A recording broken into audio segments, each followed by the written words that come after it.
बदलापूरच्या शाळेत घडलेल्या दुर्घटनेनंतर नाशिकमध्ये राष्ट्रवादी काँग्रेस शरद पवार गटाच्या वतीनं आता प्रत्येक शाळेमध्ये जाऊन विद्यार्थिनींचं प्रबोधन केलं जात आहे।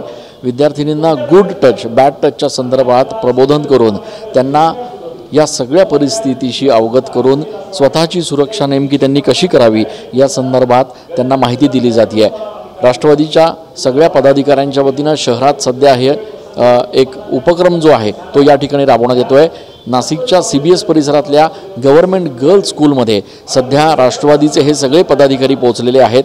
इथल्या शिक्षिका त्यासोबतच इथले शाळेचे मुख्याध्यापक आणि इतर शिक्षक जे आहेत त्यांच्या माध्यमातून विद्यार्थिनींना या ठिकाणी नेमका गुड टच बॅड टच काय आहे या संदर्भात माहिती दिली जाते आहे। आणि अशाच पद्धतीचा हा उपक्रम सध्या संपूर्ण शहरातल्या खास करून विद्यार्थिनी असलेल्या शाळांमध्ये शिकवला जातो आहे। बदलापूरसारखी दुर्घटना पुन्हा होऊ नये यासाठी हा उपक्रम सुरू असल्याचं सांगितलं जात आहे। दरम्यान या उपक्रमाच्या माध्यमातून विद्यार्थिनींना देखील प्रबोधन होत असल्याची प्रतिक्रिया शाळेच्या विद्यार्थिनी देत आहेत।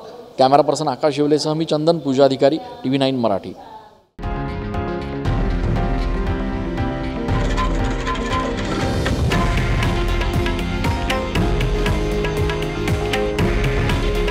हे आहे देशातील नंबर 1 न्यूज नेटवर्क आणि आपण पाहत आहात TV9 मराठी।